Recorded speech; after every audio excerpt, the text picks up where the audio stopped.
Oi, pessoal. Hoje a gente vai falar sobre um assunto muito importante: nada. A gente vai falar sobre o nada, que, aliás, é uma pergunta muito mais complicada do que parece. O que é o nada? Como que a gente pode saber? O vazio, com V maiúsculo, será que ele existe? O vazio absoluto, a ausência de tudo? Isso é que a gente vai estudar hoje, que é uma situação que, para vocês saberem, não é nada nova. Muita gente há muito tempo vem se perguntando sobre a natureza do vazio, do nada. Tudo começou, como sempre, na Grécia Antiga.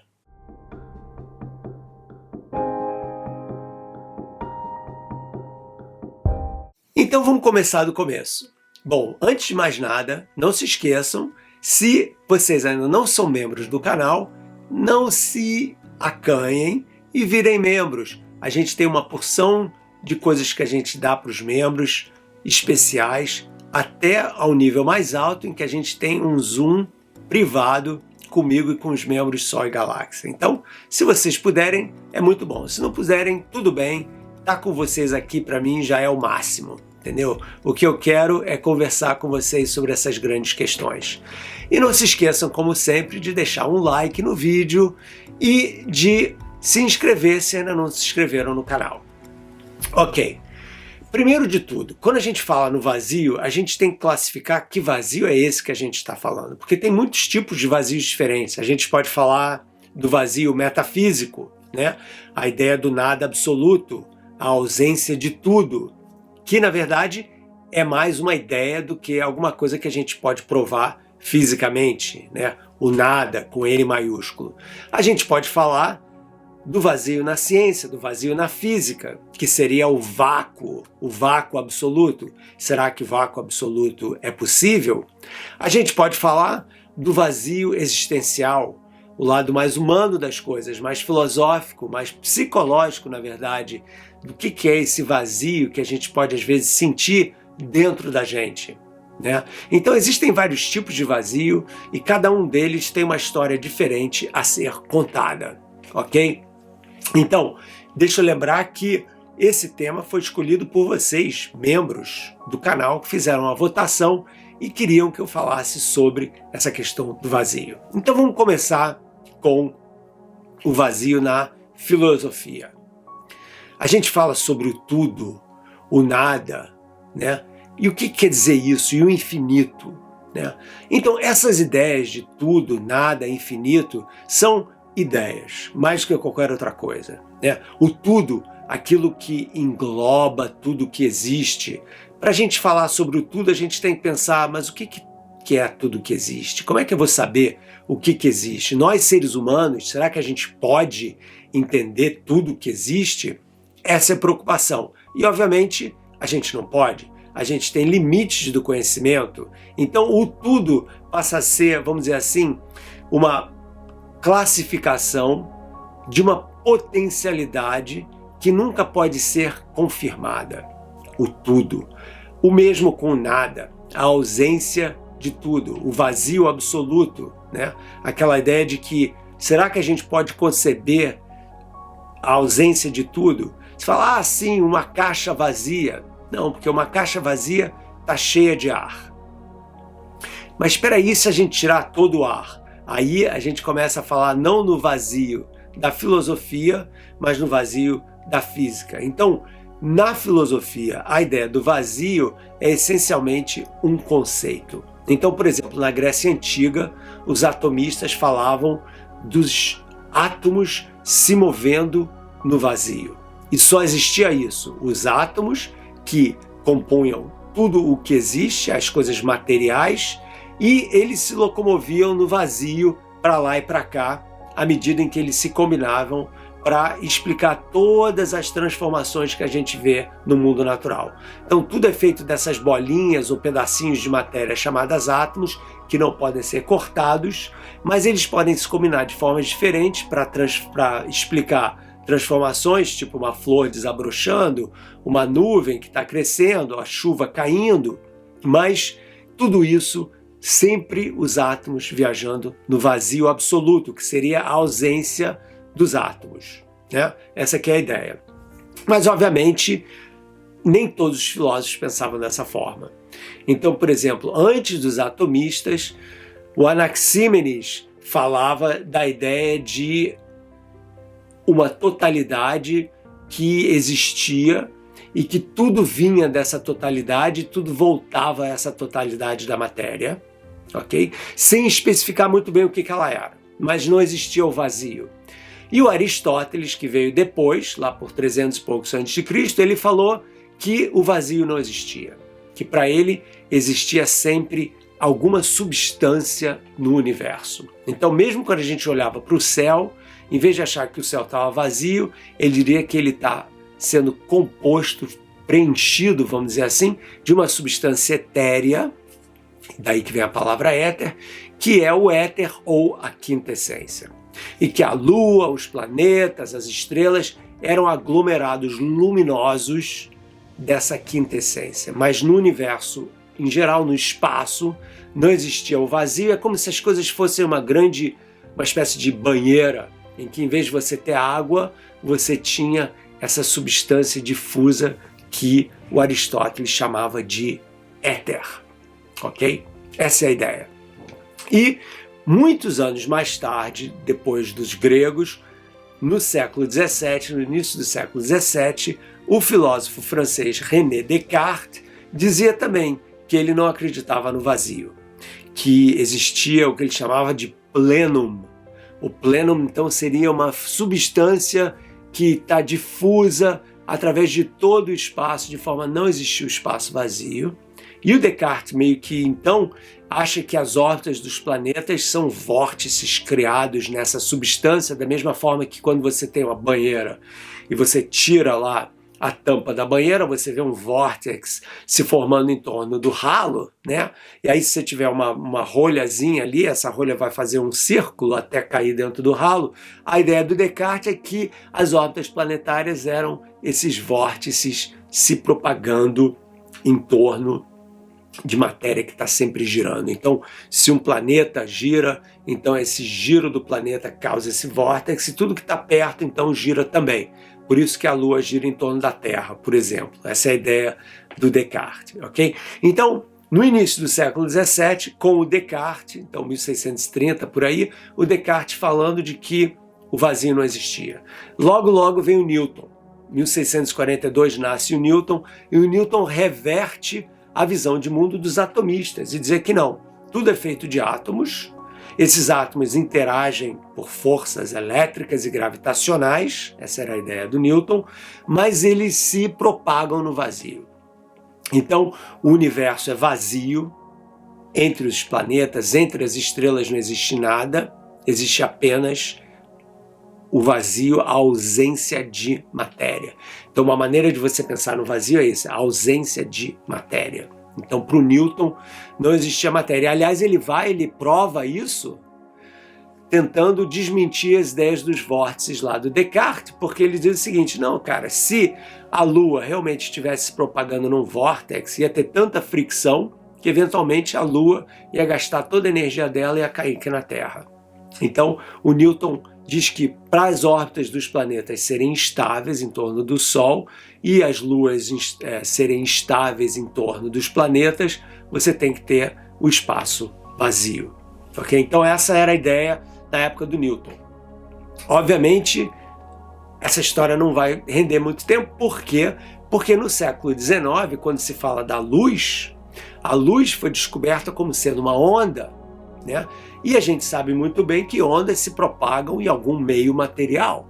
Então, por exemplo, eu estou aqui falando com vocês, as ondas de som são propagações no ar, eu estou empurrando o ar com meus pulmões, eles estão criando vibrações através das minhas cordas vocais, essas vibrações batem nas moléculas de ar, que vão então se propagando até chegar no seu ouvido, fazendo o seu tímpano vibrar para você poder me ouvir. Então, ondas de som se propagam no ar. E é por isso, aliás, pessoal, que uma explosão no espaço não faz barulho.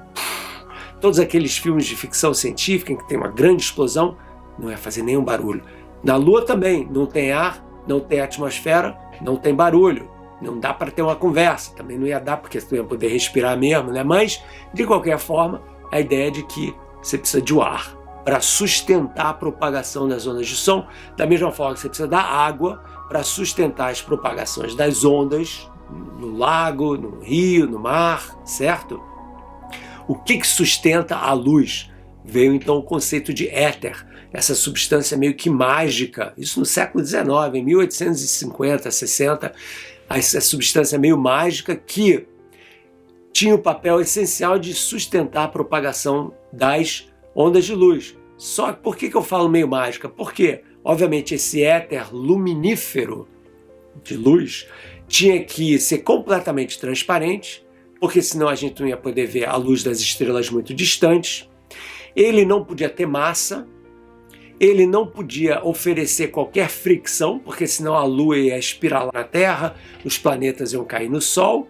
Então esse éter era sem massa, não oferecendo fricção, completamente transparente, mas rígido. Por que rígido? Porque só meios muito rígidos sustentam a propagação de uma onda que, como é a onda de luz, viaja a 300 mil quilômetros por segundo. Puf, você pisca o olho, a luz dá 7 voltas e meia em torno da Terra. Então você tem que ter um meio rígido para isso, então um meio completamente louco, né? Mas os maiores físicos do século XIX, inclusive James Clerk Maxwell, que foi o cara que desenvolveu as leis do eletromagnetismo matematicamente, incluindo a descoberta de que a luz era uma onda eletromagnética, ele morreu acreditando no éter. Só em 1905 é que o jovem Albert Einstein, com 26 anos de idade, mostra através da sua primeira teoria da relatividade, a teoria da relatividade especial ou restrita, de que isso não é verdade, de que o éter não é necessário e de que a luz misteriosamente se propaga no espaço completamente vazio. Imagina isso, então, o espaço volta a ser vazio de novo. Então, um ping-pong, vazio, não vazio, vazio, não vazio, vazio, não vazio. Então, veio Einstein e falou do espaço vazio. Só que, mais uns anos depois da teoria da relatividade do Einstein, veio a teoria quântica. A teoria que estuda os átomos e os elétrons e as flutuações de energia. E o que se descobriu na teoria quântica é que nada pequenininho fica parado. O elétron, você não pode pegar um elétron e imaginar, um elétron é uma bolinha pequenininha que está aqui parada. Não, o elétron não para nunca, ele está sempre vibrando.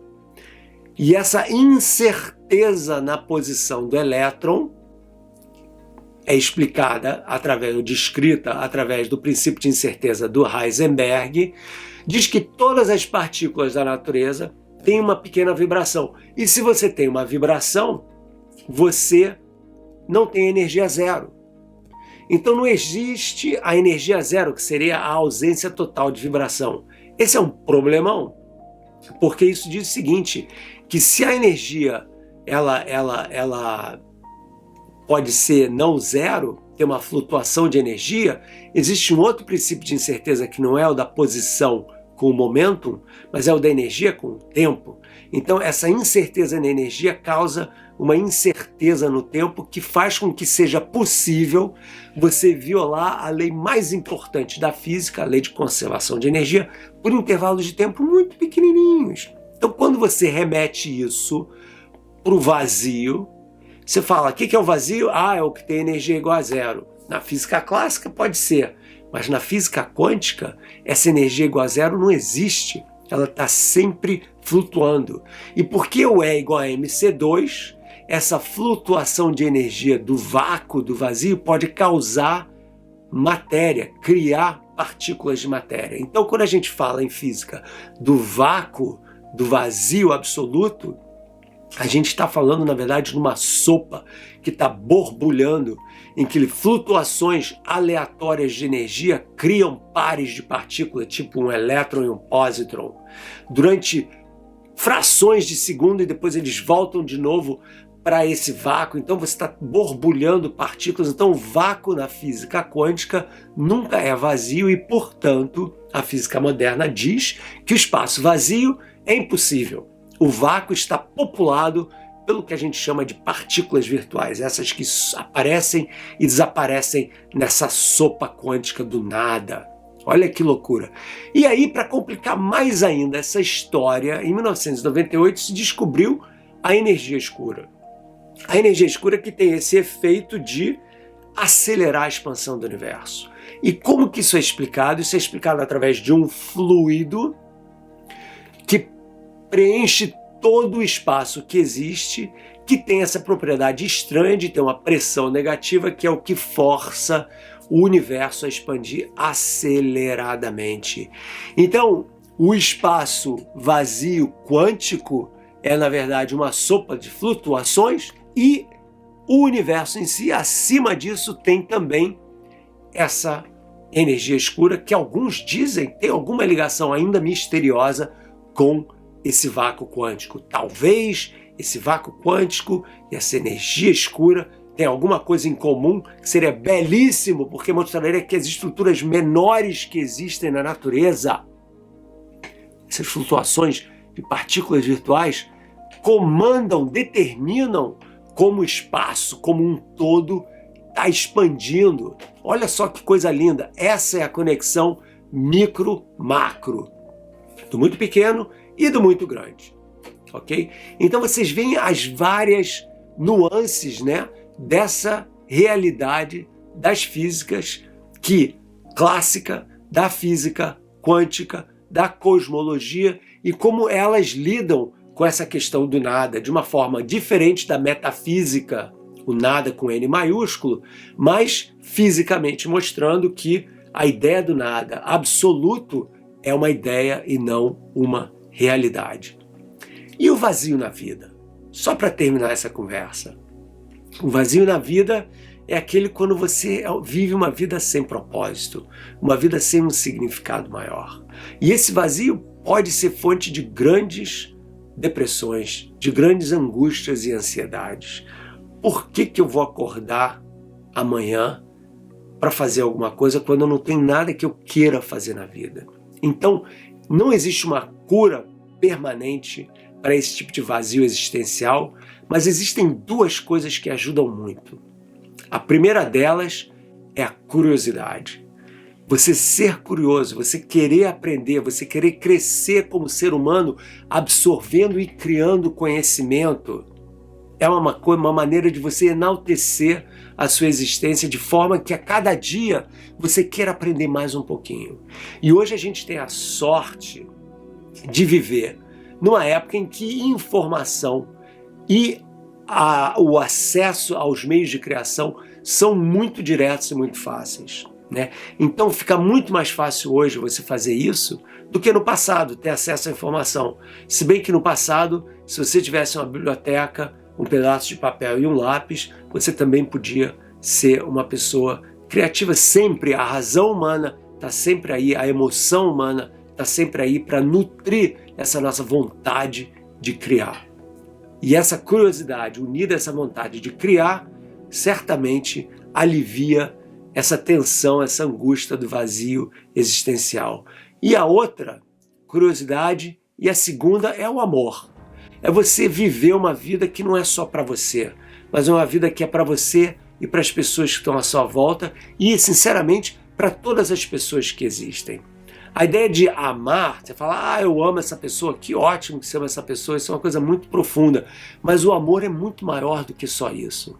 O amor é uma força que faz com que nós nos transformemos à medida em que a gente se conecta com outras pessoas. Então é uma força de transformação.